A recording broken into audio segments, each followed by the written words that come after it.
Olhando para trás agora, com a sabedoria da idade, lembro como ele tirou a vida do meu pai bem diante dos meus olhos, fitando-me com olhos cruéis e selvagens, pronto para atacar. Naquele momento, eu soube que o inferno não está lá embaixo, debaixo da terra. Como o pastor padre pregava na igreja da cidade, o inferno verdadeiro estava bem ali, dentro da minha própria casa. Antes de prosseguir, por favor, inscreva-se no canal, curta o vídeo e comente de onde você está assistindo. Vamos começar. Meu nome é Isabel Silva, mas aqui em Vale de São Pedro, um lugar esquecido por Deus e pelos homens entre as montanhas da Serra da Estrela, todos me conhecem como a avó Angie, a tecelã. Eu já tenho 81 anos. Meus dedos estão tortos pela artrite de tanto tecer cobertores para vender nas feiras do distrito, e minha memória é afiada como uma faca de cozinha.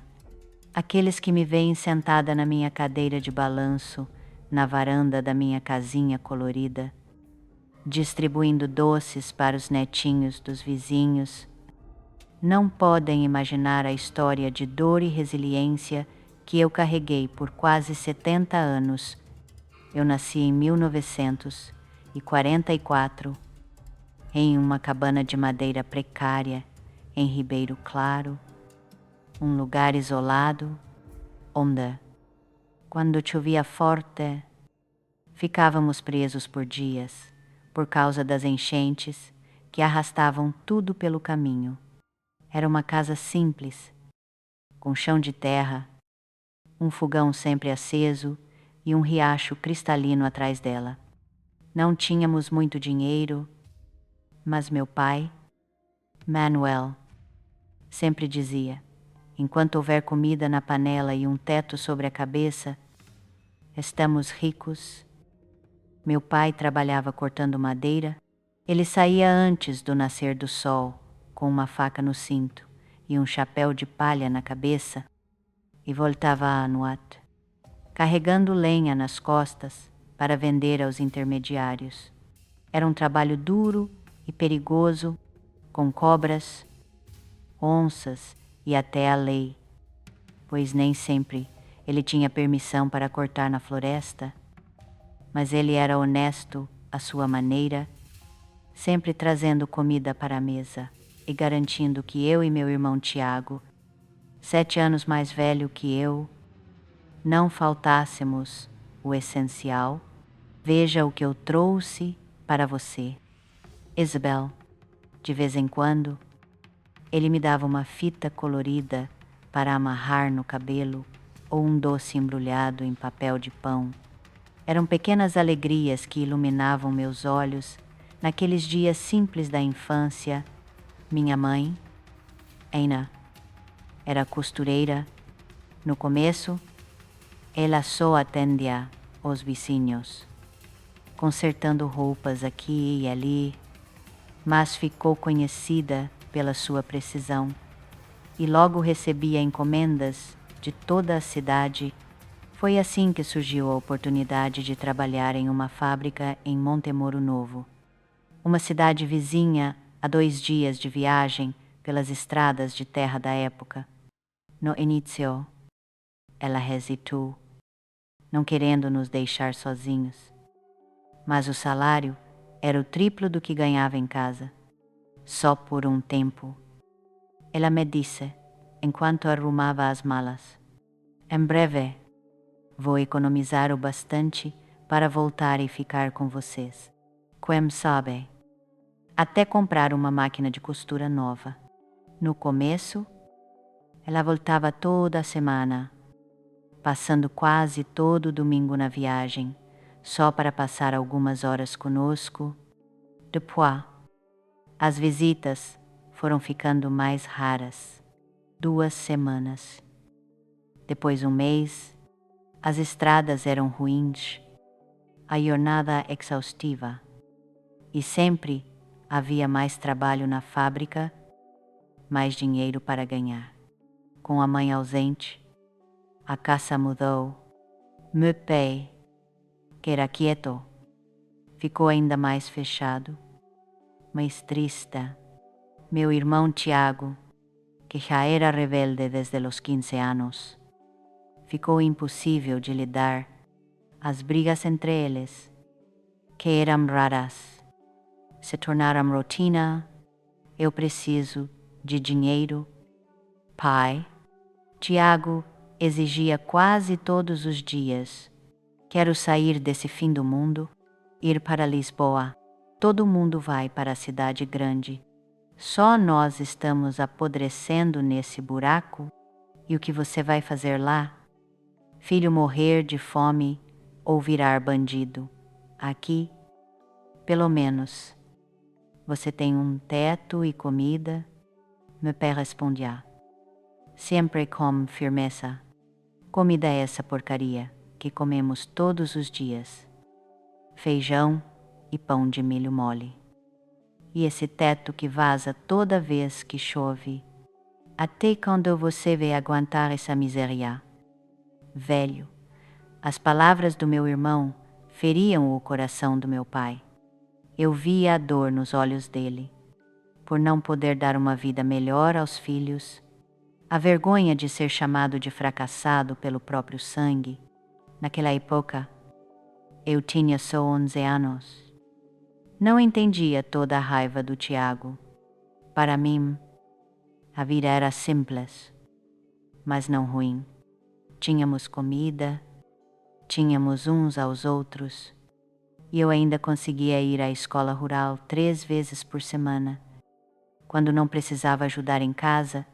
Se você ainda está me acompanhando, eu gostaria que você comentasse de onde está assistindo.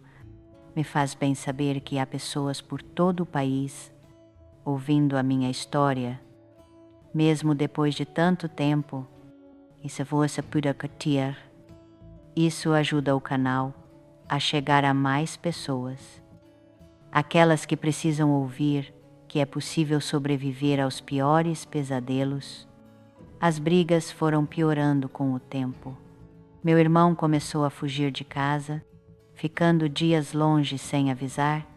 Ele sempre voltava cheirando a álcool, às vezes com dinheiro que não sabíamos de onde vinha. O roupa nova, um brelo guiou, até um rádio a pilhas. Dia, ele apareceu e meu pai desconfiou. Perguntou, e mais brigas começaram. Onde você irmão isso? Tiago, você roubou, não é da sua conta. Velho, pelo menos eu estou seguindo meu caminho, não como você, aceitando essa vida miserável. E uma vez, eu o vi revirando o colchão do pai, onde ele guardava o dinheiro do corte de madeira. Quando me viu na porta, ele se jogou sobre mim com uma raiva que eu nunca tinha visto. Se você abrir essa boquinha, eu acabo com você, entendeu? Eu fiquei com tanto medo que não disse nada. Dias depois, quando meu pai foi pegar o dinheiro para comprar suprimentos na loja do Senhor José, ele descobriu que metade do que tinha economizado havia sumido. Foi a maior briga de todas. Foi você. Não foi. Você roubou o dinheiro. Esses bens furtados. Meu pai gritou, agarrando a camisa do Tiago. Solta, eu. Velho, solta. Eu não roubei nada seu. Mentiroso. Quem mais poderia ser Isabel? É uma criança. E só somos nós, 3 nessa casa. É o dinheiro para a comida do mês. Seu filho ingrato. Eu pensei que eles iam se matar ali mesmo. Meu pai, que era sempre calmo, pareceu possuído por uma raiva que eu nunca tinha visto. Tiago, encurralado, negava tudo, mas os olhos dele contavam outra história. Eu fiquei paralisada em um canto da cozinha, sem saber o que fazer, até que meu pai finalmente soltou Tiago e saiu batendo a porta. Talvez para não fazer algo pior. Naquela noite, quando meu pai voltou, ele estava mais calmo, sentou-se comigo na beira da cama antes de eu dormir, como ele fazia quando eu era pequena, e disse algo que eu nunca esqueci. Isabel, minha filha, algumas pessoas nascem com um coração bom e outras com um coração cheio de trevas. Não importa o que façamos, não podemos mudar o que está lá dentro. Seu irmão tem essa treva desde pequeno e eu tentei de tudo, mas não consegui alcançá-lo. Prometa-me que você sempre ficará do lado da luz, filha, que você nunca deixará o mal do mundo endurecer seu coração. Eu prometi, sem entender bem o que ele queria dizer. Só anos depois eu compreendi o peso dessas palavras. Ele sabia que algo terrível estava se formando na nossa família. As coisas pioraram quando minha mãe mandou uma carta dizendo que ficaria mais alguns meses sem voltar. A fábrica aumentou a produção, pagava horas extras e ela queria economizar mais antes de retornar. Ela enviou um pouco de dinheiro com a carta e algumas roupas novas que tinha costurado para mim. Meu pai ficou arrasado, mas não mostrou. Só guardou o dinheiro debaixo do colchão com o resto das economias e continuou sua rotina. Tiago, por outro lado, explodiu quando viu até ela não aguenta mais essa vida miserável. Ela prefere ficar longe de nós a voltar para esse lixo. Respeite sua mãe. Filho, ela está trabalhando até o osso para dar a você um futuro melhor. Futuro. Que futuro aqui? Pai, me diga, eu vou acabar como você, carregando madeira nas costas até o corpo não aguentar mais, vivendo em uma cabana que nem tem banheiro dentro de casa. A briga foi tão feia que Tiago sumiu por quase uma semana. Quando ele voltou, estava diferente, mais calmo, quase amigável. Ele até ajudou em casa, arrumou o teto que vazava, coisas que ele nunca tinha feito antes. Meu pai desconfiou dessa mudança repentina, mas quis acreditar que o filho finalmente tinha amadurecido.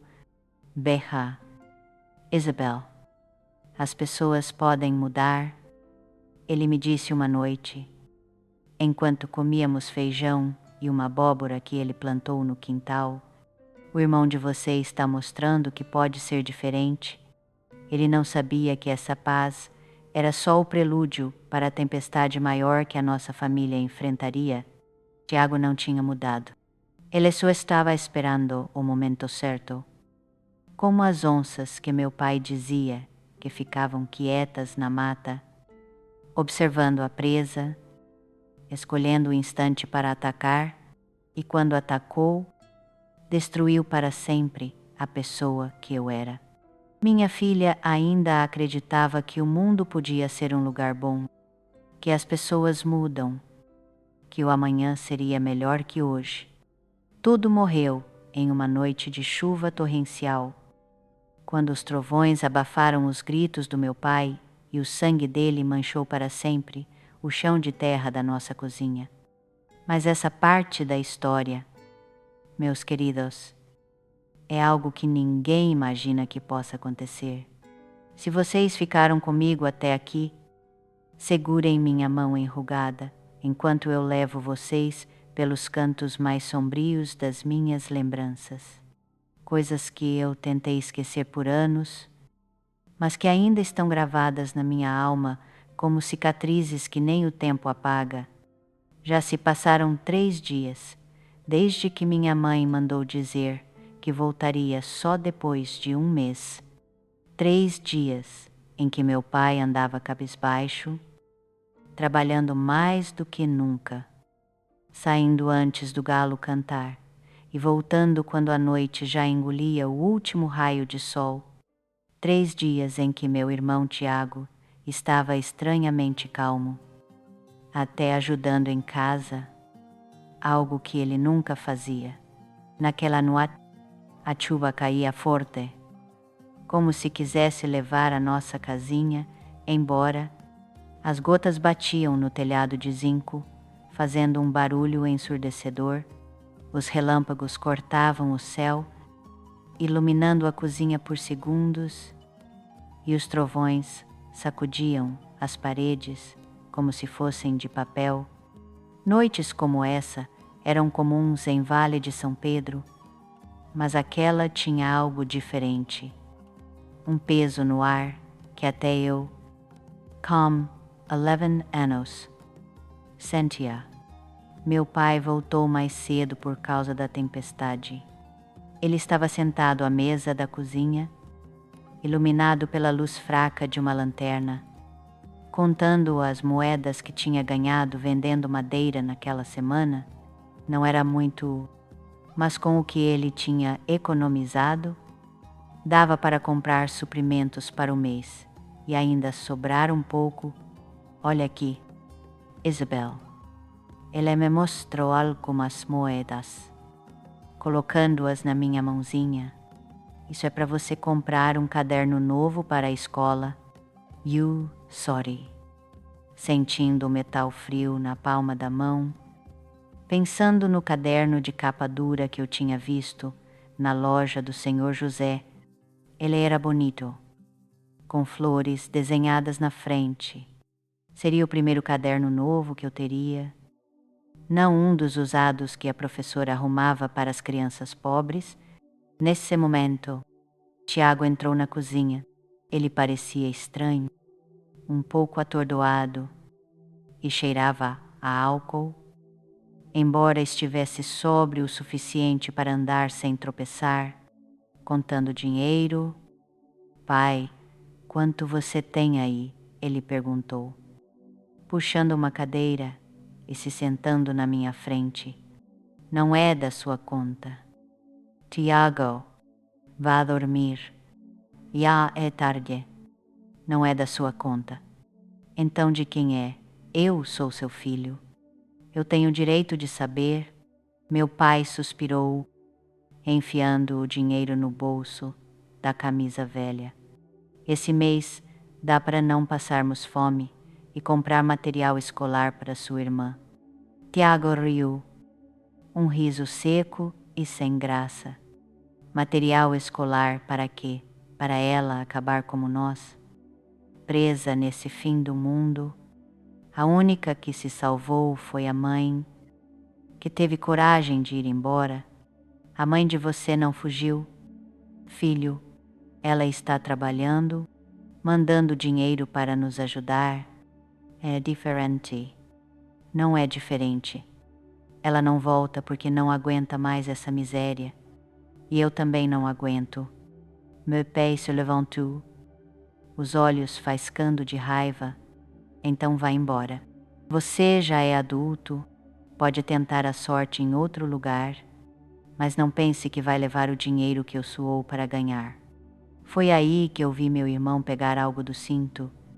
No começo, com a luz fraca da lanterna, eu não reconheci o que era. Só quando o metal refletiu o relâmpago que cortou o céu, eu vi que era uma faca. Não qualquer faca, mas a faca de caça do meu pai, a que ele usava para cortar madeira, com cabo de madeira entalhada e lâmina comprida e afiada. Dá o dinheiro. Pai, Tiago disse com uma voz diferente, fria, como eu nunca tinha ouvido. Dá tudo o que você tem aí e o que esconde debaixo do colchão. Meu pai ficou paralisado, os olhos fixos na faca. Depois no rosto do filho, não havia medo ali, só uma tristeza profunda. uma decepção que parecia pesar toneladas. Então é isso, você vai roubar o próprio pai, que te deu a vida, te criou, te alimentou. Pare com essa loucura agora mesmo. Isso não é roubo, é só pegar o que deveria ser meu. Você nunca ia me dar de qualquer maneira. Eu economizei cada centavo, pensando no futuro de vocês dois, para você ter algo melhor que eu. E é assim que você me agradece. Tiago se aproximou, a faca apontada para o peito do meu pai. Chega de conversa. Onde está o dinheiro? Tudo aconteceu muito rápido.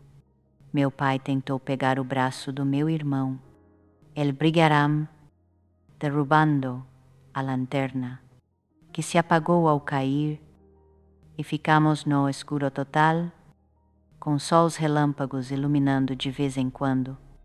Eu ouvi os gritos, o barulho da luta, as coisas caindo no chão. Eu fiquei paralisada no canto, muda de medo, sem conseguir correr ou gritar por ajuda. Quando um relâmpago mais forte iluminou a cozinha por segundos, eu vi a cena que mudou minha vida para sempre. Meu irmão estava ali, a faca na mão, gotejando sangue, meu pai no chão, uma mancha escura se espalhando na camisa clara, os olhos dele fixos no teto, a boca aberta, como se quisesse dizer mais alguma coisa. O trovão que seguiu engoliu o meu grito de horror. Tiago se virou para mim. Só então, percebendo que eu estava ali o tempo todo, testemunhando tudo, o olhar dele encontrou o meu. E o que eu vi ali me congelou até a alma.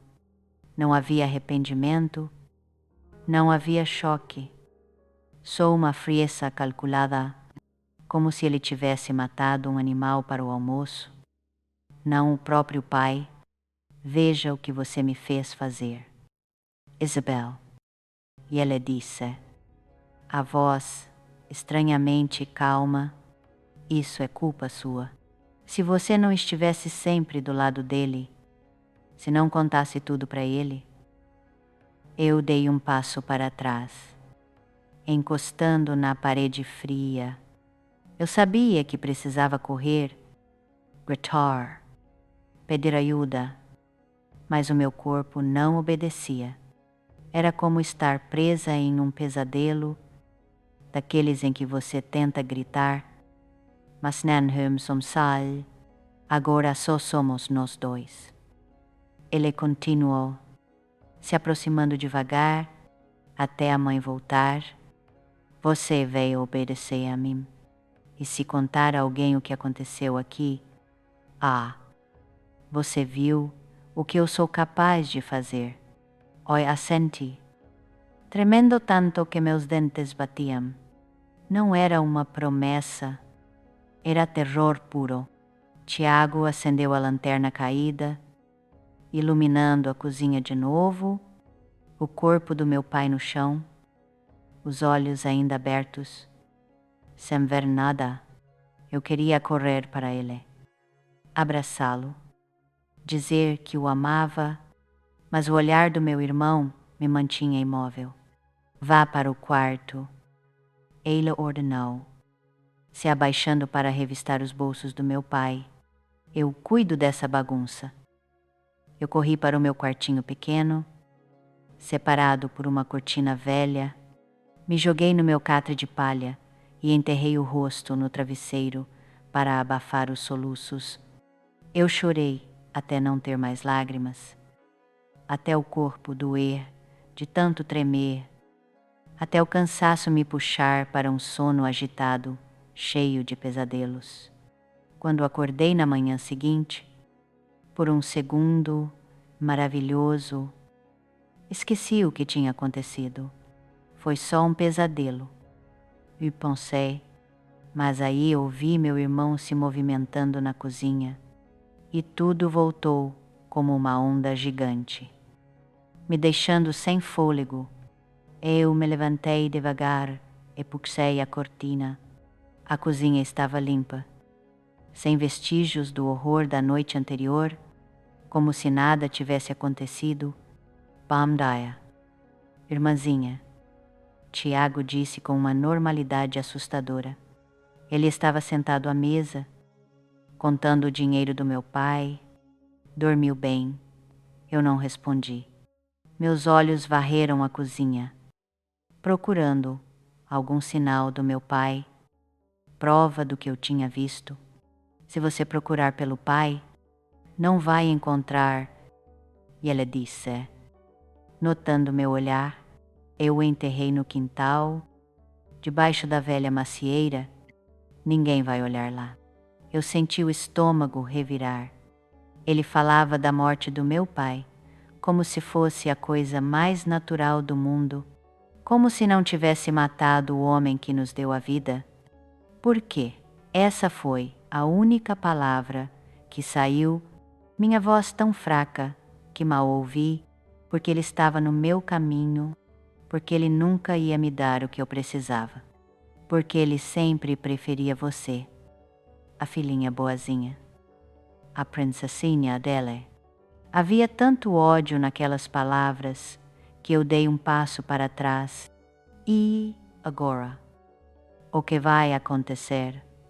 Eu perguntei, ainda não conseguindo aceitar essa nova realidade.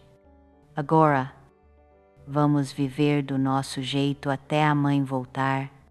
Você vai continuar indo à escola como se nada tivesse acontecido. Se alguém perguntar pelo pai, diga que ele foi trabalhar em uma madeireira distante na Montanha Negra. E quando a mãe voltar, diremos o mesmo a ela. Ele se levantou e se aproximou de mim. Instintivamente, eu me afastei até encostar na parede fria. E l'embrassai. Isabel, se contar a alguém, a qualquer um, sobre o que aconteceu aqui ontem à noite, eu faço com você o mesmo que fiz com ele. Entendoi. Eu senti lágrimas silenciosas rolando pelo rosto.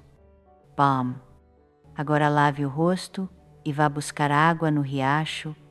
A vida continua. A vida continuava. Sim, mas não era mais vida. Era sobrevivência no sentido mais cru da palavra.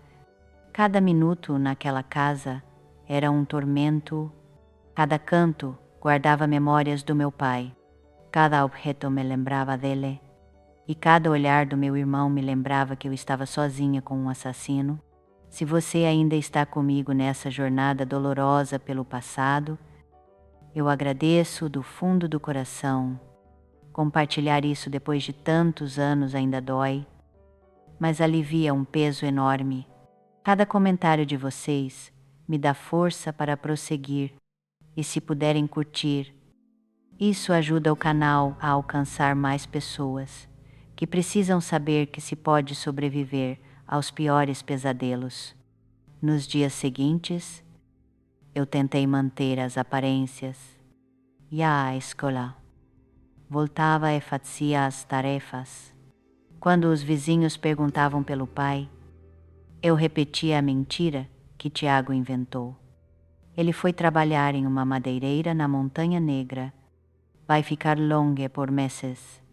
Por dentro, eu ia morrendo um pouco a cada dia. À noite, deitada no catre, eu chorava baixinho, abraçando a camisa velha dele que eu escondia debaixo do travesseiro.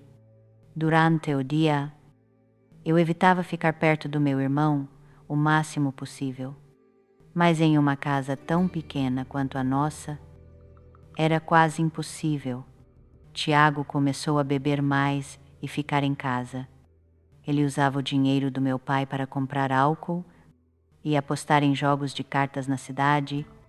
Às vezes, ele voltava com presentes estranhos para mim. Uma fita para o cabelo, um espelho pequeno, coisas que eu nem queria tocar, sabendo de onde vinha o dinheiro. Com o passar dos dias, eu notei que o jeito como ele me olhava tinha mudado. Não era mais só um olhar ameaçador ou controlador, era algo diferente. Algo que me fazia sentir su razão de estar no mesmo cômodo. Algo que revirava meu estômago e acelerava meu coração de medo. Parte de mim sabia o que estava por vir. E essa parte pensou em como me defender quando chegasse a hora, porque no fundo da alma eu sabia que o pior ainda não tinha chegado. Em uma quinta-feira, quase 2 semanas depois da morte do meu pai, o meu pior pesadelo se tornou realidade. Eu voltei da escola mais cedo porque a professora precisava ir à cidade resolver uns assuntos. O ar estava quente e abafado, prenunciando uma tempestade. Quando cheguei em casa, vi Tiago sentado à mesa da cozinha, ao lado de 3 garrafas vazias de álcool, os olhos vermelhos e um sorriso que gelava a alma. Você voltou cedo demais, irmãzinha. E ele disse, a voz arrastada pela bebida, vem cá, senta perto do seu irmão. Eu preciso ir lavar roupa no riacho. Está acumulado. A roupa pode esperar. Vem cá. Havia algo na voz dele que não admitia discussão. Eu me aproximei devagar, mantendo distância, apertando a alça da minha bolsa de pano. Sabe, Isabel, você está ficando igual à mãe. Ele começou, me olhando de um jeito que me fazia tremer de nojo. Os olhos iguais, o jeito de andar igual. Eu dei um passo para trás, o coração batendo tão forte que eu achei que ia explodir. Eu sei esse olhar. É o mesmo que eu via nos homens mais velhos quando olhavam para as meninas, que já tinham um corpo de mulher. Mesmo com só 13 ou 14 anos, você é meu irmão. Eu disse, a voz fraca de medo, per.com isso. E daí nessa casa, as regras agora são minhas. O seu pai não está mais aqui para proteger você. A mãe está longe. Quem vai me impedir? Foi aí que eu fiz a única coisa que podia. Eu corri para fora de casa, como se o diabo estivesse atrás de mim. Para a floresta, para qualquer lugar longe dele. Eu ouvi ele me chamando. Depois o som dele tropeçando e caindo, provavelmente bêbado demais para me seguir. Eu me escondi na floresta por horas, tremendo de medo, imaginando o que aconteceria quando eu tivesse que voltar. A chuva insistente finalmente veio, forte e impiedosa, me encharcando até os ossos. Ainda assim, eu preferia ficar debaixo da chuva a voltar para aquela casa que era minha prisão. Só voltei quando já estava escuro, torcendo para que Tiago tivesse bebido tanto a ponto de desmaiar. Por sorte, era exatamente isso que eu encontrei. Ele estava desmaiado na cama, fedendo a álcool e suor. Eu me tranquei no meu quartinho, empurrando uma cômoda pesada contra a cortina que nos separava, sabendo que não me protegia de verdade, mas me dando uma falsa sensação de segurança. Naquela noite, eu não dormi. Fiquei olhando para o teto de palha, pensando em como escapar, em como sobreviver. Eu pensei na minha mãe, que devia voltar em algumas semanas. Se a carta dela fosse verdade, eu conseguiria aguentar até lá. E mesmo se ela voltasse, ela acreditaria em mim quando eu contasse o que Tiago fez ao nosso pai. Ou ela ficaria do lado dele, já que ele sempre foi o favorito dela na manhã seguinte. Tiago acordou com uma ressaca horrível, vomitando no quintal e xingando o mundo. Eu aproveitei para sair cedo, antes que ele percebesse, e fui para a escola. Lá, pelo menos, eu me sentia segura, longe das garras dele, durante o recreio, sentada em um canto do pátio. Comecei a traçar um plano. Eu não podia continuar assim, esperando o pior a cada dia. Eu precisava me defender. Tudo bem com você, Isabel? A senhora Aurora. A professora me perguntou ao ver meu silêncio. As olheiras e como eu me assustava com barulhos altos. Sim, senhora, eu só estou com saudade do pai. Aí eu respondi, a mentira saindo fácil, depois de repeti-la tantas vezes, é normal.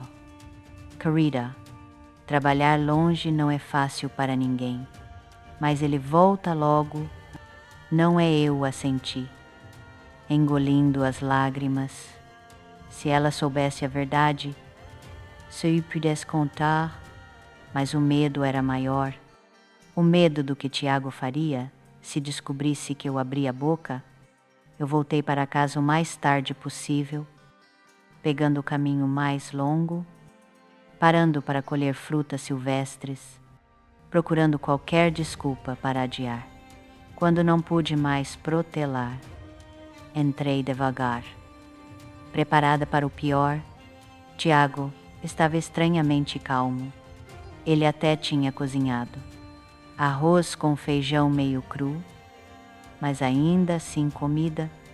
Isabel, ele disse ao me ver entrar, vem comer. Eu cozinhei para nós. Eu desconfiei dessa bondade repentina, mas estava com tanta fome que me sentei e comi em silêncio. Os olhos no prato, evitando olhar para ele. Desculpe pelo que aconteceu ontem. Ele disse, depois de um tempo, eu bebi de falei besteira. Você é minha irmã. Eu não devia ter dito aquilo. Eu quis acreditar. Por um segundo, quis acreditar que o Tiago de antes, o irmão que brincava comigo quando eu era pequena, que me carregava nos ombros pelos caminhos da floresta, tinha voltado. Tudo bem, eu respondi. Ainda chamou o ralo. Vou dormir. Estou cansada. Nos dias seguintes, Tiago manteve essa falsa gentileza. Ele cozinhava, perguntava como estava a escola. Até arrumou o teto que vazava. Mas eu reparei nas coisas pequenas, a forma como ele me seguia pela casa, a forma como sempre arranjava uma desculpa para me tocar ao passar, a forma como ele me observava dormindo pela cortina fina que nos separava. Cada noite era um suplício, deitada no escuro, ouvindo a respiração dele do outro lado, rezando para que ele não decidisse que aquela seria a noite em que a barreira fina entre nós seria quebrada. Oh, meus amigos queridos, é tão difícil falar disso depois de tanto tempo. O coração ainda se aperta, as mãos ainda tremem ao lembrar, mas eu preciso contar. Eu preciso expelir o veneno que se acumulou em mim por décadas em uma noite de sábado. O inevitável aconteceu.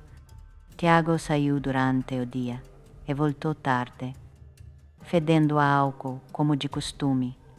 Eu estava deitada, fingindo dormir, quando ouvi ele puxar a cortina do meu quarto.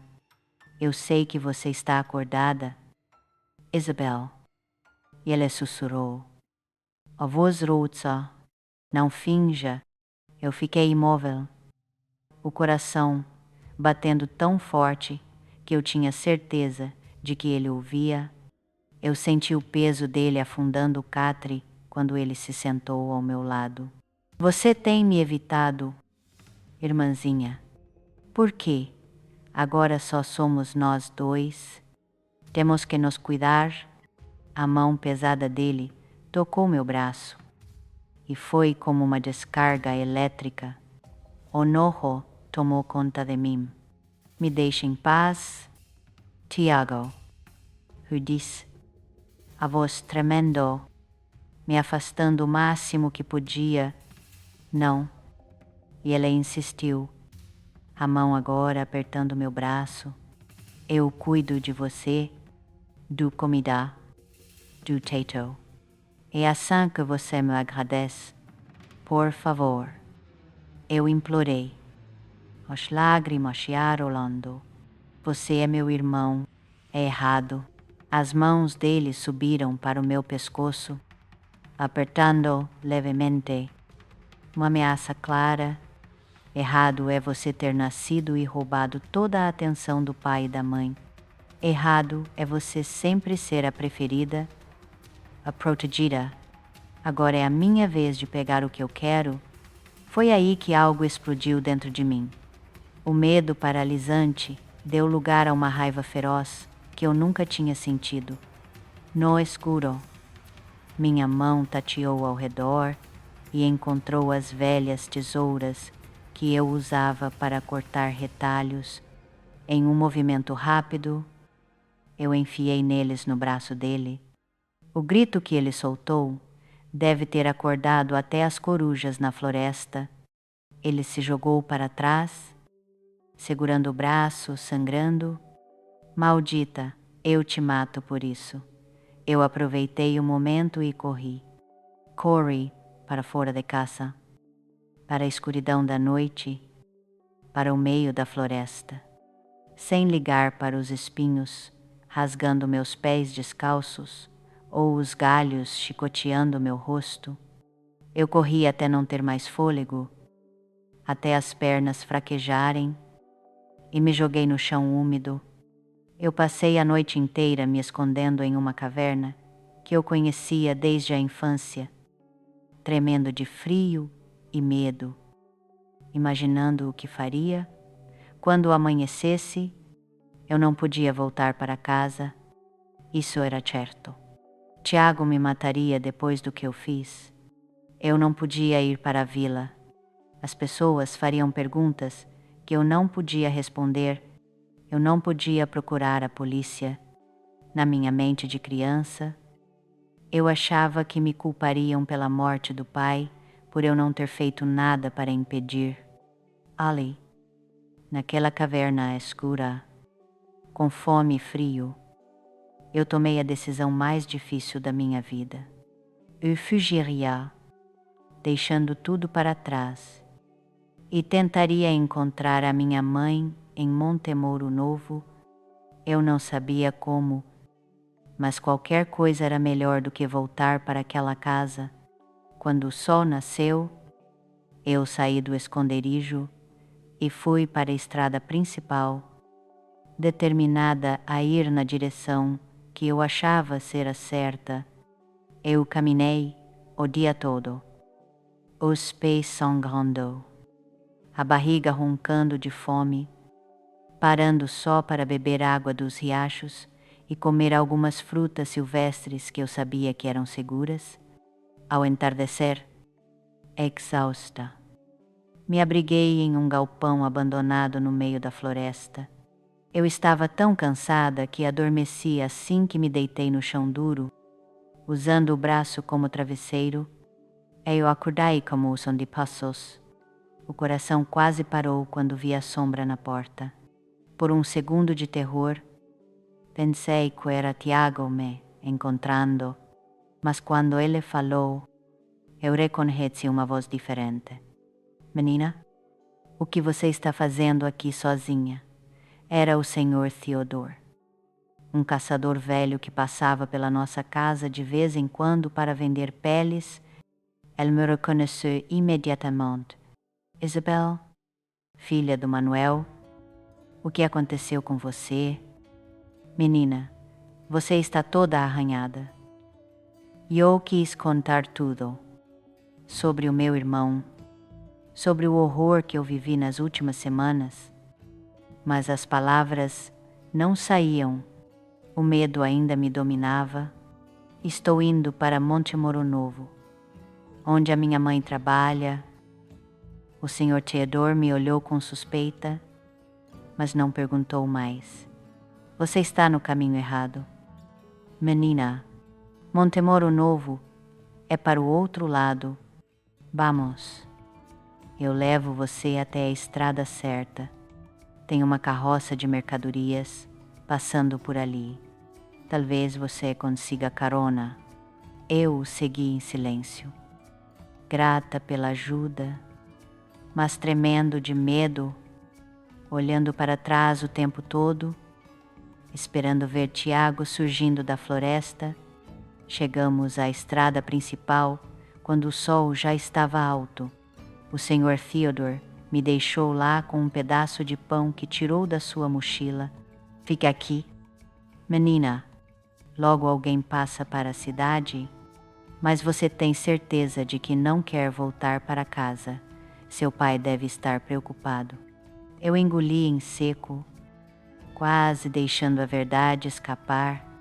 Fiquei na beira da estrada por horas, vendo os veículos esparsos passarem, reunindo coragem para pedir carona ao primeiro que aparecesse. Foi aí que ouvi o som de cascos se aproximando. Eu me levantei esperançosa, imaginando que podia ser alguém conhecido que me ajudaria, mas quando o cavaleiro se aproximou, o sangue gelou nas minhas veias. Ele estava montado em um cavalo castanho avermelhado, com uma atadura improvisada no braço e olhos cheios de ódio. Tiago me encontrou. Irmãzinha, ele disse, descendo do cavalo e vindo em minha direção. Você realmente achou que podia fugir de mim? Aqueles que ainda estão me ouvindo, imaginem o terror que eu senti naquele momento. Eu estava exausta, machucada, sem forças para correr. Tiago agarrou meu braço com violência, me puxando para o cavalo. Vamos para casa.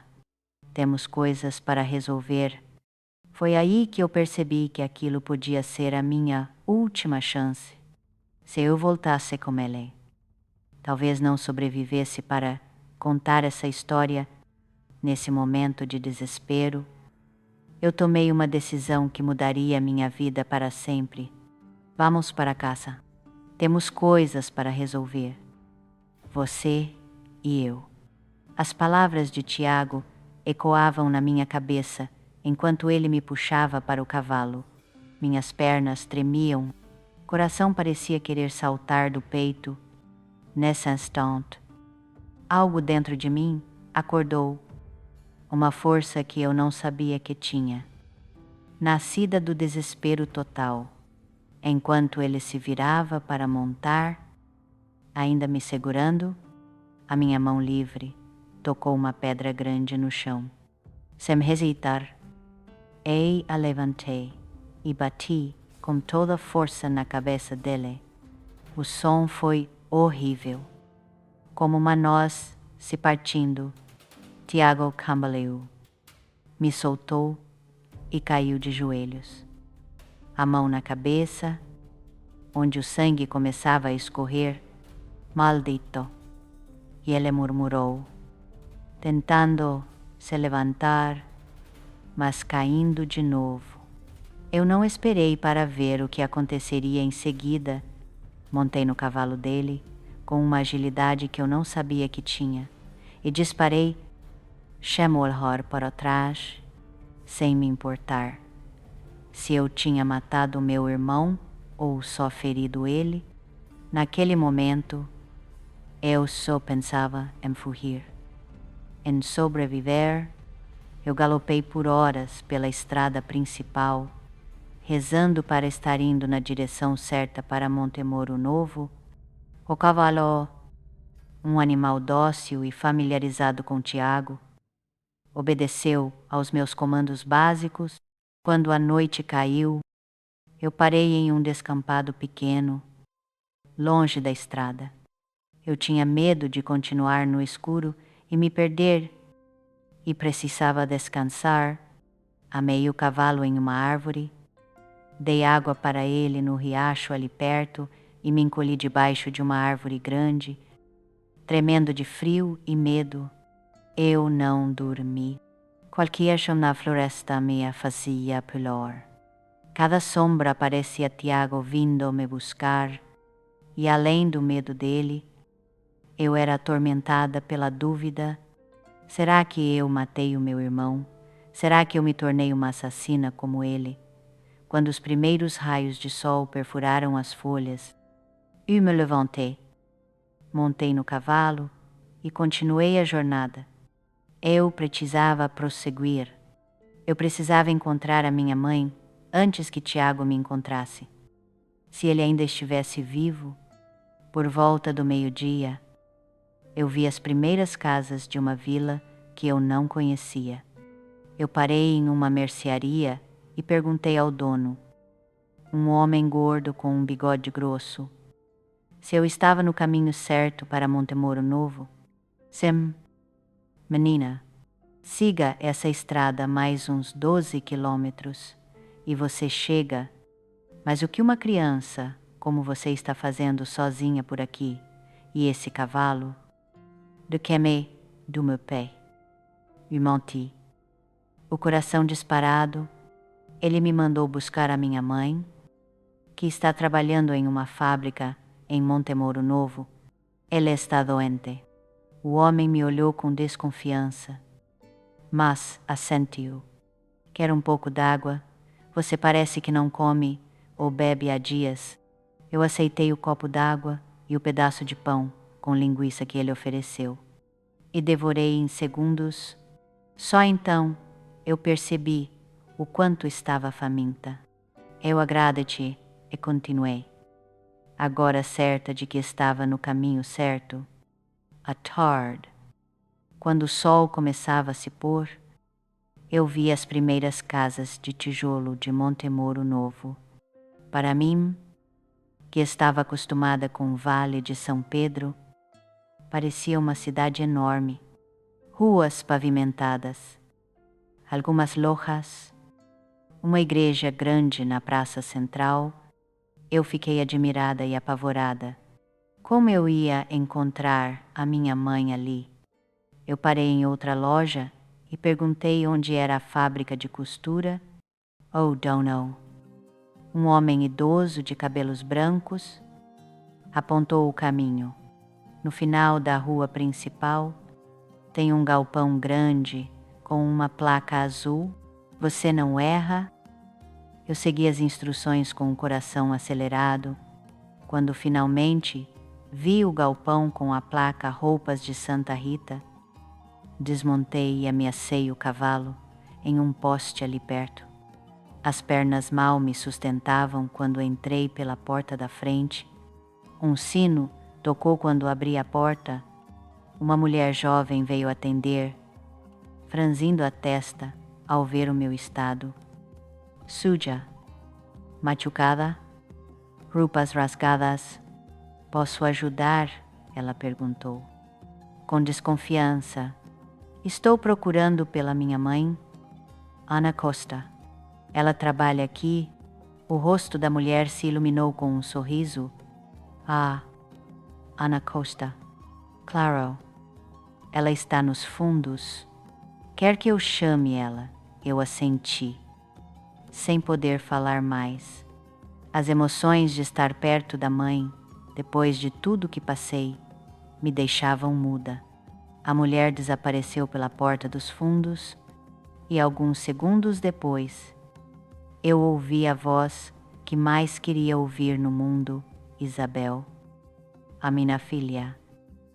E lá estava ela, a minha mãe, mais magra do que na minha memória, com olheiras, mas ainda mais bonita que eu já vi.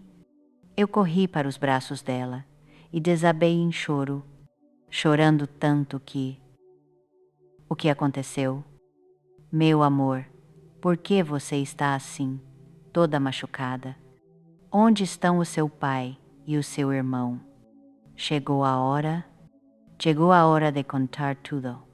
para despejar todo o horror que eu vivi nas últimas semanas, mas as palavras não saíam. Calma, meu amor, ela disse, me abraçando mais forte. Vamos para a casa onde eu moro. Lá, você me conta tudo. A casa era um quartinho pequeno atrás da fábrica, com uma cama simples, uma cozinha pequena e um banheiro. Mesmo assim, parecia um palácio comparado ao horror que eu deixei para trás. Minha mãe aqueceu água, me deu banho, como ela fazia quando eu era pequena. Cuidou dos meus ferimentos, me deu comida quente. Só depois, sentada na beira da cama, ela pegou minha mão e perguntou: agora me conte, filha, o que aconteceu? Eu contei. A voz engasgada pelos soluços, contei sobre as brigas cada vez piores entre o pai e o Tiago. Contei sobre a noite da tempestade, sobre a faca, sobre o sangue do pai, manchando o chão da cozinha. Contei sobre os dias terríveis sozinha com o meu irmão, sobre as ameaças dele, sobre a noite em que ele tentou me tocar. Contei sobre a minha fuga, sobre a pedra, sobre a jornada desesperada para encontrá-la. Quando terminei, minha mãe ficou pálida como um fantasma, as mãos tremendo, lágrimas silenciosas rolando pelo rosto marcado pelo trabalho. Meu Deus! Ela sussurrou, me abraçando, apertado. Como isso pôde acontecer? Como eu deixei ele sozinho com você assim? Ela sempre soube que Tiago tinha problemas, às vezes violento, mas nunca imaginou que ele fosse tão longe. Eu vi o remorso nos olhos dela, quase insuportável. Não é culpa sua. Eu disse, apertando a mão dela. Você não sabia? Ninguém sabia. Naquela noite, eu dormi abraçada à minha mãe na cama estreita, exausta no corpo e na alma, mas pela primeira vez em semanas, me sentindo segura. O pesadelo tinha acabado, ou pelo menos eu achava. Na manhã seguinte, batidas fortes na porta nos acordaram. Minha mãe abriu e se deparou com dois homens. Um era o chefe de polícia da cidade, o outro o vice, atrás deles, o rosto pálido e a cabeça enfaixada. Estava Tiago, senhora Silva, o chefe disse. Tirando o chapéu, seu filho aqui fez uma acusação grave. Diz que a sua filha roubou o cavalo dele e tentou matá-lo com uma pedra. O mundo desabou de novo. Tiago tinha me encontrado. E pior, ele tinha chegado antes, inventando a sua própria versão. Chefe, minha mãe disse com firmeza, espere, há mais nessa história do que parece. E, assim, eu tive que contar tudo de novo, enquanto Tiago me olhava com ódio, e eu me perguntava se essa seria o fim ou só o começo de outra luta. Ele estava montado em um cavalo castanho avermelhado, com uma atadura improvisada no braço e os olhos cheios de ódio. Tiago te encontrou, irmãzinha? E ele disse. Ele desceu do cavalo e veio na minha direção. Você realmente achou que podia fugir de mim? E para quem ainda me ouve contando isso, imaginem o terror que eu senti naquele momento. Eu estava exausta, dolorida, sem forças para correr mais. Tiago agarrou meu braço com violência, me arrastando para o cavalo. Estamos voltando para casa. Ainda temos muitas coisas para resolver. Foi aí que eu percebi que essa podia ser a minha última chance. Se eu voltasse com ele, talvez não sobrevivesse para contar essa história, naquele momento de desespero total, eu tomei uma decisão que mudaria minha vida para sempre. Estamos voltando para casa. Ainda temos muitas coisas para resolver. Você e eu. As palavras dele ainda ecoavam na minha cabeça, enquanto ele me puxava para o cavalo. Minhas pernas tremiam e o coração parecia que ia saltar do peito. Foi então que algo dentro de mim acordou, uma força que eu nem sabia que tinha.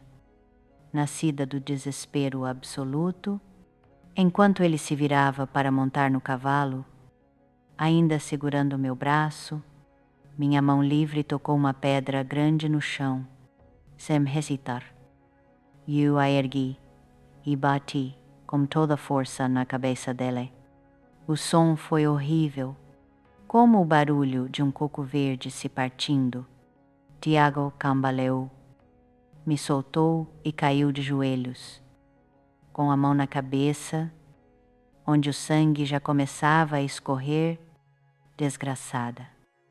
E ele murmurou, tentando se levantar, mas caindo de novo. Eu não esperei para ver o que aconteceria em seguida. Montei no cavalo dele com uma agilidade que eu nem sabia que tinha. E disparai. Chamou-o para trás, sem me importar se eu tinha matado meu irmão ou só o ferido. Naquele instante, eu só pensava em me escapar, em sobreviver. Eu cavalguei por horas pela estrada principal, rezando para estar no caminho certo para Monte Moro Novo. O cavalo, um animal manso e acostumado com Tiago, obedeceu aos meus comandos básicos. Quando a noite caiu, eu parei em um terreno vazio, bem longe da estrada. Eu tinha medo de continuar no escuro e me perder, e também precisava descansar. Eu amarrei o cavalo em uma árvore, dei água para ele no riacho ali perto e me encolhi debaixo de uma árvore grande, tremendo de frio e de medo. Não consegui dormir. Todo o som na floresta me fazia pular. Cada sombra parecia ser Tiago vindo atrás de mim. E mais do que o medo dele, eu era atormentada pela dúvida. Será que eu tinha matado meu irmão? Será que eu me tornei uma assassina como ele? Quando os primeiros raios de sol atravessaram as folhas, eu me levantei, montei no cavalo e continuei a jornada. Eu precisava prosseguir. Tinha que encontrar minha mãe antes que Tiago me achasse. Se ele ainda estivesse vivo, por volta do meio-dia, eu avistei as primeiras casas de uma vila que eu não conhecia. Parei em uma mercearia e perguntei ao dono, um homem gordo com um bigode grosso, se eu estava no caminho certo para Monte Moro Novo. Sem, mocha, siga essa estrada mais uns 12 quilômetros e você chega lá. Mas o que uma garota como você está fazendo sozinha por aqui? E esse cavalo? De quem é isso? Do meu pai. Eu menti. Com o coração acelerado, ele me mandou buscar minha mãe, que está trabalhando em uma fábrica de costura em Monte Moro Novo. Ele está doente. O homem me olhou com suspeita, mas acenou com a cabeça. Quer um pouco d'água? Você parece que não bebe nem come há dias. Eu aceitei o copo d'água e o pedaço de pão com linguiça que ele me ofereceu e devorei tudo em segundos. Só então eu percebi o quanto estava faminta. Agrada-te e continuei minha viagem. Agora certa de que estava no caminho certo. À tarde, quando o sol começava a se pôr, eu vi as primeiras casas de tijolo em Monte Moro Novo. Era uma cidadezinha, mas para mim, que vinha de Vale de São Pedro, parecia enorme. As ruas de paralelepípedos, algumas lojinhas, uma igreja grande na praça central. Eu estava ao mesmo tempo admirada e apavorada. Como eu ia encontrar minha mãe naquele lugar? Parei em outra lojinha e perguntei onde ficava a fábrica de costura. Oh, don't know. Um homem idoso de cabelos brancos me indicou o caminho. No fim da rua principal tem um armazém grande com uma placa azul. Você não pode errar. Eu segui as instruções. Ansiosa, quando finalmente vi o armazém com a placa Roupas de Santa Rita, desmontei do cavalo e o amarrei num poste, ali perto. Minhas pernas mal me sustentavam quando entrei pela porta da frente. Um sino tocou quando abri a porta. Uma mulher jovem veio atender. Ela franziu a testa ao ver meu estado. Suja, machucada, com roupas rasgadas. Posso ajudar em algo? Ela perguntou. Desconfiada. Estou procurando minha mãe, Ana Costa. Ela trabalha aqui? O rosto dela se iluminou como um sorriso. Ah, Ana Costa. Claro. Ela está lá atrás. Quer que eu chame ela? Eu acenei com a cabeça, sem conseguir dizer mais nada. A emoção de estar perto da minha mãe, depois de tudo que passei, me deixou sem palavras. A mulher desapareceu pela porta dos fundos e alguns segundos depois, eu ouvi a voz que eu mais queria no mundo, Isabel. Minha filha, e lá estava ela, minha mãe, mais magra do que na minha lembrança, com olheiras profundas, mas ainda a mulher mais linda que eu já vi. Na minha lembrança, com olheiras profundas, mas ainda a mulher mais linda que eu já vi. Eu corri para os braços dela e desabei em choro, chorando tanto que... O que aconteceu, meu amor?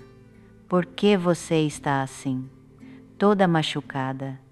Onde estão seu pai e seu irmão? Chegou a hora, é hora de contar tudo, para desabafar todo o horror que eu vivi nas últimas semanas, mas as palavras não saíam. Como eu podia dizer à minha mãe que o filho dela matou o marido dela, que ele tentou me maltratar, a própria irmã, e que eu talvez tenha matado meu irmão com uma pedrada na cabeça? Calma, moi bem, ela disse, me abraçando mais forte. Vamos para a casa onde eu moro. Lá, você pode me contar tudo.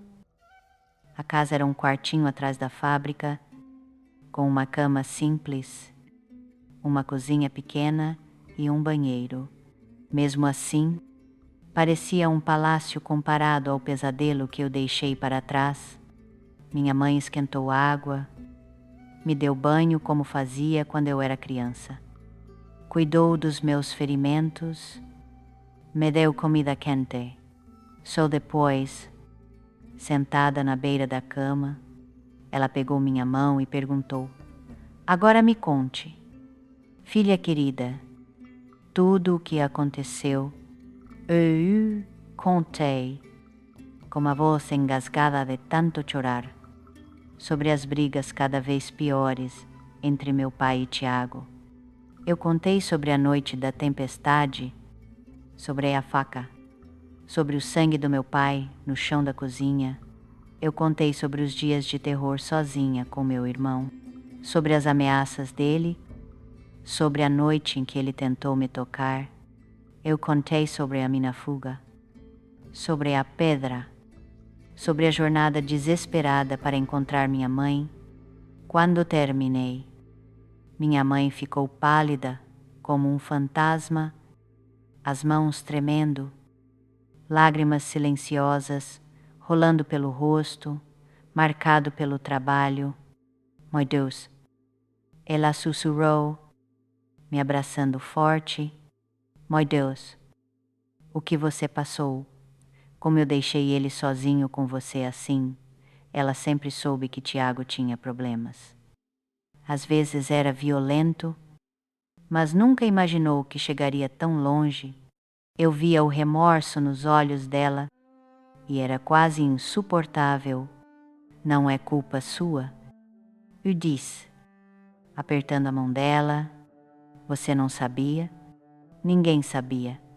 Naquela noite, eu dormi abraçada à minha mãe, na cama estreita, exausta no corpo e na alma, mas pela primeira vez em semanas, me sentindo segura. O pesadelo tinha acabado, ou pelo menos eu achava. Na manhã seguinte, batidas fortes na porta nos acordaram. Minha mãe abriu a porta e se deparou com 2 homens. Um era o chefe de polícia da cidade, o outro o vice.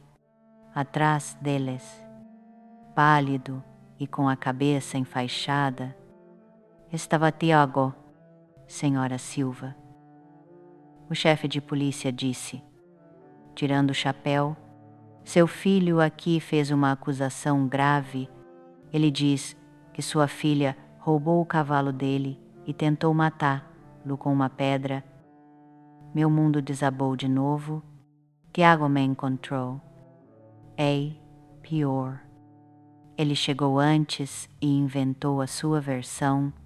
Chefe de polícia, minha mãe disse com uma firmeza que eu não esperava. A firmeza que eu não esperava dela. Minha filha chegou aqui ontem e me contou uma história bem diferente. Ela diz que o irmão dela matou o pai dela, o Serra, meu marido, e depois tentou abusar dela. O chefe de polícia olhou de Tiago para mim, franzindo a testa. Essas são acusações bem sérias. Senhora, tem alguma prova? Eu tenho testemunho da minha filha, e se o senhor for até a minha casa em Vale de São Pedro, vai encontrar o corpo do meu marido enterrado debaixo da árvore de maçãs no quintal. O rosto de Tiago se contorceu de ódio. Ela está mentindo. Isso é tudo invenção. Eu nunca faria uma coisa dessas. O chefe da polícia ergueu a mão pedindo silêncio. Todos nós vamos até a delegacia.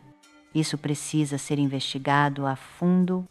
As horas seguintes foram as mais longas da minha vida. Sentada naquela sala pequena e abafada na delegacia, eu contei a minha história mais uma vez, cada detalhe, cada horror. O chefe da polícia ouvia, anotava, com uma expressão impassível. Eu vou mandar alguém até Vale de São Pedro, disse ele quando terminei. Se encontrarem o corpo, como você disse, o seu irmão vai responder pelo assassinato. Enquanto isso, os 2 fiquem aqui na cidade. Eu tive que aguentar uma espera agonizante por 3 dias. Tiago estava trancado em uma cela na delegacia e eu temia que ele pudesse escapar, que voltasse atrás de mim. Eu não conseguia dormir, não conseguia comer. Qualquer som na rua me fazia estremecer. No 4º dia, o chefe da polícia apareceu no quartinho onde estávamos. Seu rosto estava sério. Encontramos o corpo exatamente onde a moça disse. Estava enterrado debaixo da árvore de maçãs. Minha mãe desabou na cadeira, as mãos no rosto, soluçando. Eu fiquei ali parada, sentindo um alívio misturado com horror. De um lado, eles acreditavam que Tiago pagaria pelo que fez. Do outro, confirmar a morte do meu pai tornava tudo tão real, tão doloroso. E agora, o que vai acontecer? Minha mãe perguntou entre soluços. O seu filho vai ser transferido para a prisão do distrito em Almada onde ele vai esperar o julgamento. Ele ainda é menor de idade. O menino tem só 7 anos. Mas pelo crime que cometeu, vai ser julgado como adulto. A pena por homicídio em primeiro grau pode chegar a 30 anos. 30 anos. O número ecoou na minha mente. Tiago ficaria preso até envelhecer. Eu deveria me sentir vingada e aliviada, mas o que senti foi apenas um vazio enorme, uma tristeza que parecia não ter fim. Mas o que eu sentia era apenas um vazio enorme, uma tristeza que parecia não ter fim. Nós tínhamos perdido tudo, meu pai se foi, meu irmão teria que passar a vida na prisão. A nossa casa em Vale de São Pedro agora estava marcada por memórias terríveis que nós não queríamos mais recordar. Nos meses seguintes, minha mãe e eu tentamos reconstruir a nossa vida. Ela continuou trabalhando na fábrica e eu comecei a ajudar, aprendendo a costurar. Dormíamos juntas no quartinho dos fundos. Economizávamos cada centavo para um dia podermos alugar uma casinha só para nós. O julgamento de Tiago aconteceu quase 1 ano depois. Foi a primeira vez que o vi desde aquele dia. Na delegacia, ele estava mais magro, mais pálido, mas o olhar odioso continuava o mesmo. Quando me viu entrar na sala do tribunal, ele estreitou os olhos e murmurou algo que eu não ouvi, mas pude ler nos seus lábios. Um dia eu vou te pegar. Aquelas palavras gelaram a minha alma. Mesmo algemado, cercado de policiais, mesmo sabendo que seria condenado, o medo em mim quase me paralisava. Foi ali que eu entendi que nunca estaria realmente segura enquanto ele estivesse vivo, e naquele exato momento, sentada na cadeira dura do tribunal, eu comecei a planejar a minha vingança de verdade. Prender-lo não era o suficiente. Fazer ele pagar pelo crime na prisão não era o suficiente. Eu queria que ele sofresse como fez comigo. Eu queria que ele sentisse o medo, a impotência e o desespero que eu senti. Na noite após o julgamento, quando Tiago foi condenado a 25 anos de prisão, eu voltei para o meu quartinho e comecei a traçar o plano. Era um plano de longo prazo que exigia paciência, determinação e uma frieza que eu nem sabia que tinha. Primeiro, eu precisava ser independente financeiramente. Comecei a trabalhar mais horas na fábrica e aprendi todos os truques da costura. Depois, comecei a fazer bicos, costurando roupas sob medida para as senhoras ricas da cidade. O meu talento natural com a agulha logo me tornou conhecida, e só depois de alguns anos, aos 18, eu tinha economizado o suficiente para alugar uma casinha para mim e minha mãe. Aos 20, abri a minha própria loja de costura, um espaço pequeno no centro da cidade. Aos 22, eu já tinha 3 empregadas trabalhando para mim. Aos 25, comprei a minha primeira casa, uma construção de 2 andares com varanda, algo que eu nunca imaginei que teria. Durante todo esse tempo, eu não parei de rastrear o paradeiro de Tiago. A cada 6 meses, eu ia até Almada para verificar se ele ainda estava na prisão. Descobri que ele era um preso problemático, sempre envolvido em brigas e isolado na solitária. Aos 27, soube que Tiago havia sido transferido para uma prisão de segurança máxima em Almada depois de tentar matar outro preso. A notícia devia me alegrar. Ele estava ainda mais longe, ainda mais controlado, mas isso só aumentou a minha determinação. O meu plano estava só começando. Se você ainda está comigo nesta jornada sombria, saiba que o pior, ou o melhor, dependendo do ponto de vista, ainda não chegou. A vingança de verdade, que eu planejei com tanto cuidado ao longo dos anos, viria só quando Tiago pensasse que estava finalmente livre, quando ele acreditasse que havia escapado do passado, quando pensasse que poderia voltar para me aterrorizar. O tempo passou, marcando seu ritmo incansável nas minhas rugas, nos fios de cabelo branco que começaram a aparecer. Minha mãe adoeceu. Uma doença nos pulmões que o médico disse ser por causa do pó de tecido que ela inalou por anos na fábrica. Eu cuidei dela até o fim, vendo aquela mulher forte definhar até uma noite em que ela simplesmente não acordou mais. A morte dela me deixou vazia por meses. Como se o último laço com a minha vida passada tivesse se quebrado, só restava Tiago e o meu plano de vingança, que se tornou o meu motivo para continuar. Aos 35, recebi a notícia que eu temia e esperava com uma ansiedade avassaladora. Tiago havia sido perdoado por bom comportamento depois de cumprir mais de 20 anos da pena. O meu coração acelerou ao ler a carta official. Depois de tantos anos, ele estaria livre.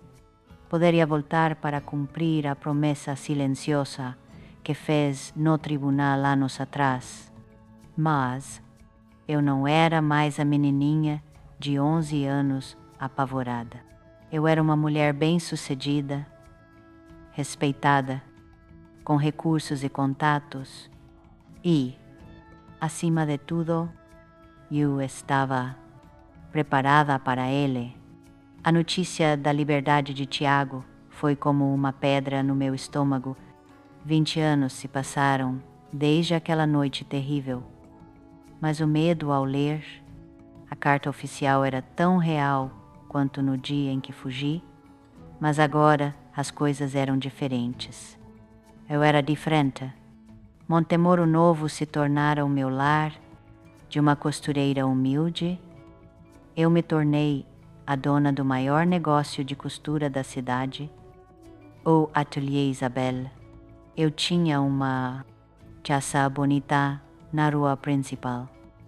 Era respeitada pela comunidade e, algo que Tiago nunca esperaria, tinha influência. Os anos de trabalho duro me deram não só dinheiro, mas também conexões com pessoas poderosas na região, como o prefeito, o chefe da polícia ou juiz. Eles me conheciam e me respeitavam durante 2 décadas. Além de construir, eu também cultivei essas amizades de forma estratégica. Eu sempre soube que um dia Tiago poderia sair da prisão e eu queria estar preparada a cada dia. Os jantares que eu organizava para as autoridades, cada doação para a campanha do prefeito, cada vestido de gala que eu costurava de graça para a esposa do chefe da polícia, tudo fazia parte do meu plano. A carta dizia que Tiago seria solto na quarta-feira seguinte. O aviso também especificava que, como condição da liberdade condicional, ele teria que se apresentar regularmente ao oficial de liberdade condicional e não poderia deixar a região de Alentejo, o que a carta não dizia, mas eu soube pelos meus contatos. Era para onde ele iria depois de ser solto Eu obtive essa informação pelo filho do ex-chefe da polícia de Montemoro Novo, que agora trabalha no sistema prisional do estado. De acordo com ele, Tiago deu como endereço para a liberdade condicional uma pensão barata na periferia de Almada. Parecia que ele tinha alguns contatos nos anos de prisão e pessoas que prometeram ajudá-lo. Quando saísse, eu imaginei 1000 cenários diferentes. Tiago poderia começar uma vida nova em algum lugar distante, esquecer o passado, nunca mais me procurar. Mas eu sabia que o ódio do meu irmão era o que o mantinha vivo, o único sentimento que ele realmente entendia. Em algum momento, ele viria atrás de mim. Na noite antes da soltura dele, eu não consegui dormir. Andei de um lado para o outro em casa, verificando as fechaduras das portas e janelas, mesmo sabendo que ele não apareceria tão rápido. Eu instalei o melhor sistema de alarme, mas ainda assim, o medo era mais forte que a razão. Uma semana se passou sem nenhuma notícia. Então eu comecei a acreditar que talvez ele tivesse decidido me deixar em paz. Foi aí que recebi o primeiro sinal. Uma carta, sem remetente. Dentro, só um papel com 5 palavras escritas em letra cursiva. Eu não esqueci a minha promessa. O meu sangue relau. Ele sabia onde morava. Ele me encontrou depois de tantos anos. Apesar de eu ter mudado tanto, eu levei a carta para o chefe da polícia, um homem chamado Ricardo, que se tornou meu amigo ao longo dos anos. Isabel, isso é sério, disse ele depois de ler a ameaça. Vou arranjar uma viatura para patrulhar regularmente a sua casa e vamos verificar as condições da liberdade condicional dele. Se ele sair da área permitida, podemos mandá-lo de volta para a prisão. Eu agradeci, mas eu sabia que isso não era o suficiente. Tiago era esperto demais para ser pego tão facilmente. Talvez ele tivesse mandado a carta por intermédio de alguém. Mantendo-se dentro dos limites geográficos, eu comecei a viver em estado de alerta constante. Contratei um segurança particular para ficar na loja durante o dia. No ato, eu dormia com uma pistola debaixo do travesseiro, um presente do chefe da polícia, que me ensinou a atirar como precaução. 2 semanas depois da carta, eu vi um homem em pé do outro lado da rua, observando a minha loja. Era fim de tarde. O sol já tinha se posto, mesmo de longe. Mesmo depois de 20 anos, eu o reconheci. Imediatamente, era Tiago, mais velho, mais magro, com o cabelo quase todo branco, mas com aqueles olhos, os olhos que assombraram os meus pesadelos por tantas décadas. Ele não fez nada. Só ficou ali me olhando. Quando percebeu que eu vi, ele sorriu, um sorriso frio e calculista que me lembrou da noite em que ele matou o nosso pai. Depois, ele simplesmente virou as costas e se foi, desaparecendo na esquina. Aquela noite foi a pior, desde que soube da liberdade dele. Ele não fez nada além de se mostrar, mas a mensagem era clara: eu estou aqui. Estou te vigiando, e quando você menos esperar, foi aí que eu decidi executar o meu plano. Eu não podia esperar mais. Não podia viver nesse terror constante. Se ele queria me aterrorizar, me mostrar o seu poder sobre mim, eu ia mostrar a ele que eu não era mais a garota fraca de antes.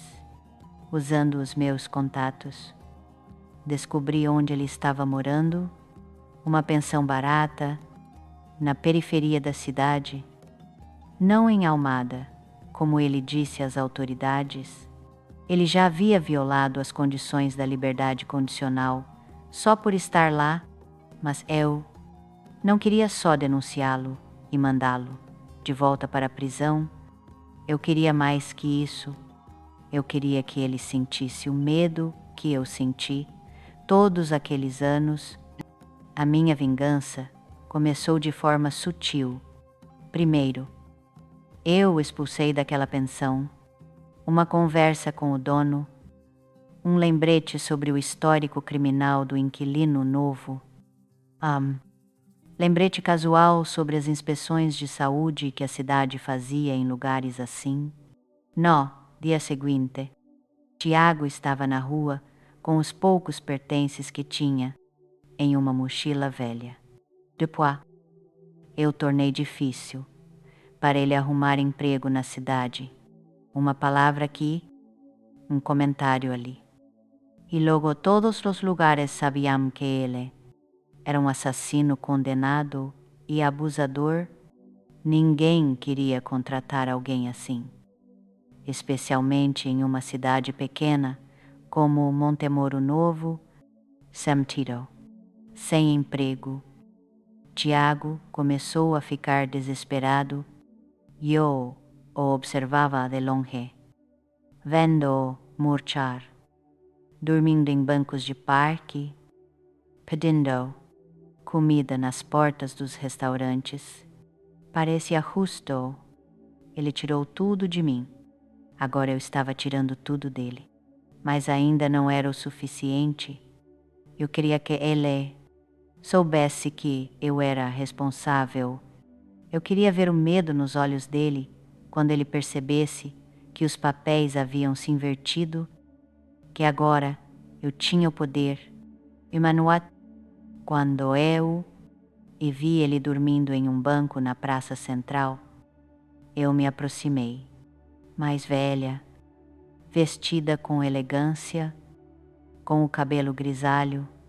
Eu não era mais aquela garota apavorada. Ainda assim, ele me reconheceu assim que abriu os olhos. Irmãzinha, disse ele, a voz tremendo, finalmente veio me visitar. Eu vim ver o que sobrou de você. You, respondi, mantendo uma distância segura. Está gostando da sua nova vida. Ele riu. Um riso seco e sem humor, eixo temporário. Eu vou encontrar um jeito de me impor novamente. E depois, o que vai tentar me assustar de novo, vai tentar me machucar como naquela noite.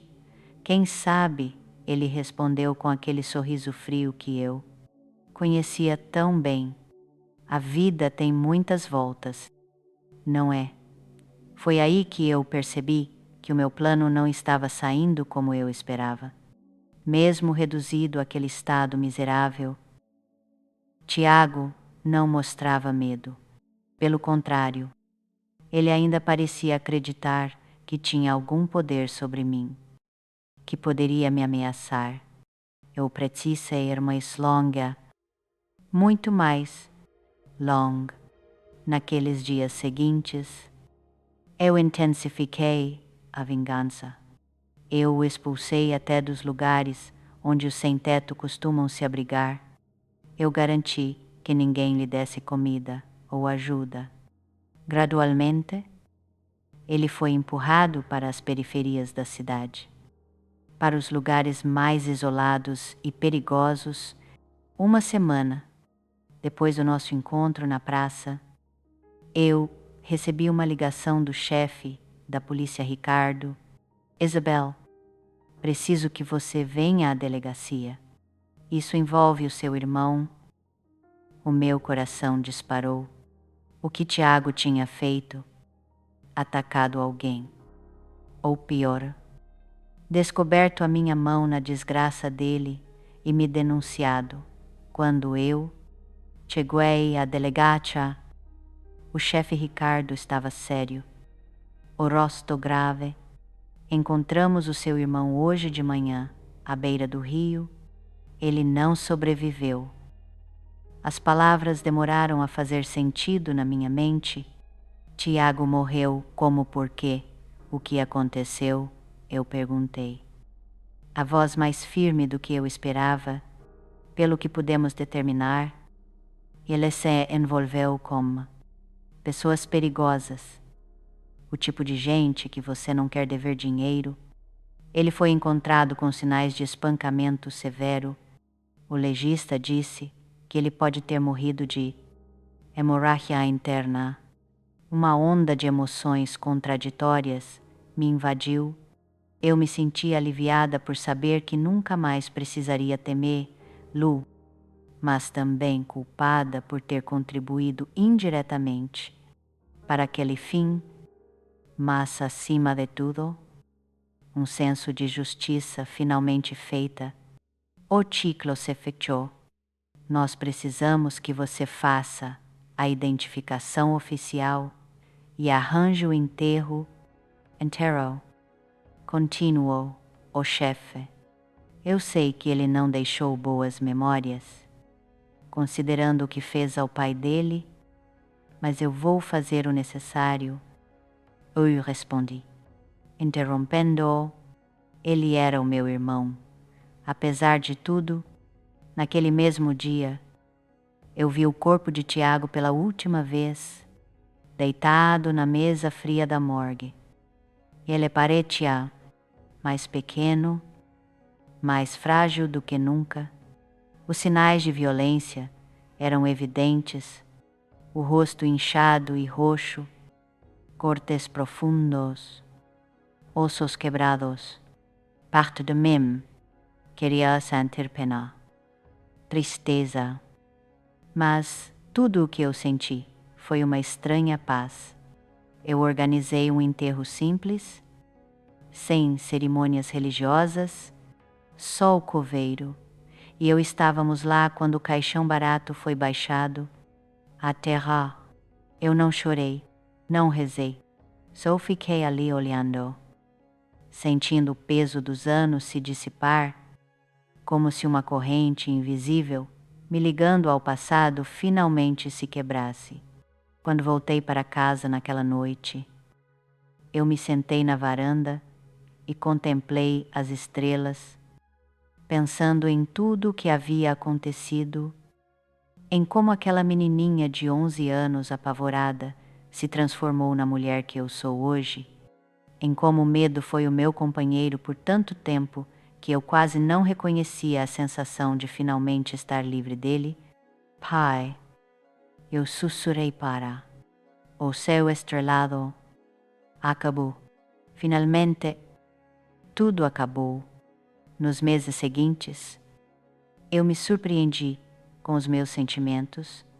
Não houve a euforia que eu imaginava ao ver Tiago finalmente fora da minha vida.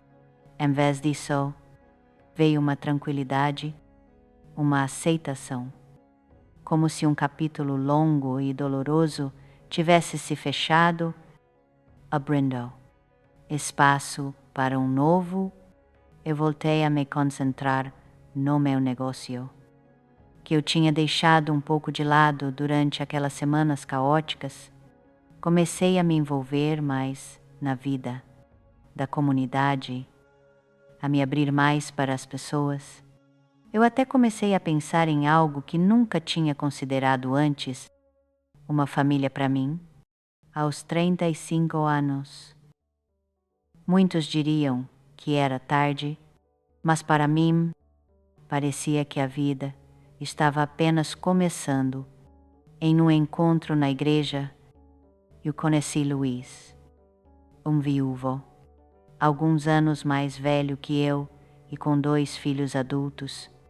Ele era um homem gentil, calmo, completamente diferente dos homens que eu conheci na minha vida. Havia algo nela, talvez o jeito como ele sorria mesmo quando estava sério, ou como ouvia com atenção quando eu falava, que me conquistou imediatamente. O nosso namoro foi devagar, com respeito. Ele nunca pressionava. Nunca pedia mais do que eu estava pronta para dar. Quando ele me pediu em casamento 6 meses depois, eu me senti feliz e ao mesmo tempo assustada. Estaria eu pronta para compartilhar a minha vida com alguém? Depois de tudo que passei, poderia eu confiar tanto em outra pessoa? Mas Luiz foi paciente. Você não precisa responder agora, disse ele. Pense o tempo que precisar. Eu estarei aqui, esperando. 1 mês depois, aceitai. O casamento foi simples, só com amigos próximos e a família dele. Eu iniciei uma nova fase da minha vida, devagar aprendendo a ser esposa, mãe adotiva. Mais uma vez parte de uma família. Eu nunca tive filhos meus. Os médicos disseram que os traumas físicos e emocionais da minha infância deixaram sequelas irreparáveis nesse sentido. Mas os filhos de Luiz me aceitaram como parte da família e com o tempo os netos chegaram e encheram a nossa casa de alegria. Os anos passaram, as rugas apareceram, os fios brancos cresceram. Luiz se foi antes de mim, quase 10 anos atrás, de um ataque cardíaco enquanto dormia. Foi uma perda dolorosa, mas diferente da dor avassaladora que senti pela perda do meu pai, era uma dor madura, uma saudade misturada com gratidão pelos anos que passamos juntos e agora, aos 81 anos, sentada nesta cadeira de balanço, olhando a vida passar pela janela, eu penso em tudo o que vivi, nos horrores daqueles dias em Vale de São Pedro, na longa jornada de reconstrução, na vingança que não saiu exatamente como planejei, mas trouxe o fechamento que eu precisava. Eu aprendi que a vida raramente segue o caminho que traçamos, que a dor pode nos quebrar ou nos fortalecer, dependendo do que fazemos com ela, que mesmo nas situações mais desesperadoras, sempre há uma saída, sempre há um amanhã. Os meus queridos veados me acompanharam até aqui nesta jornada dolorosa pelo meu passado. Eu agradeço do fundo do coração por terem me escutado. Uma velhinha contando memórias sem peso que carreguei por décadas. Se essa história tocar o coração de vocês de alguma forma, deem um like para que outros também possam conhecer. Se puderem se inscrever no canal para acompanhar outras histórias de mulheres como eu, que encontraram forças onde parecia não haver nada.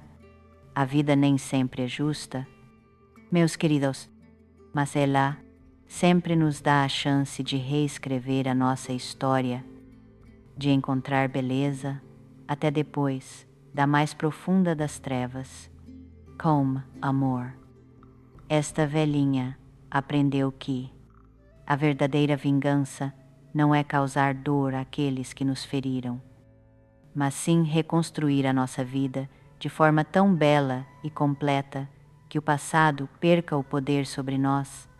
Ursula Angela, a caçadora de flores, e eu agradeço por terem me escutado.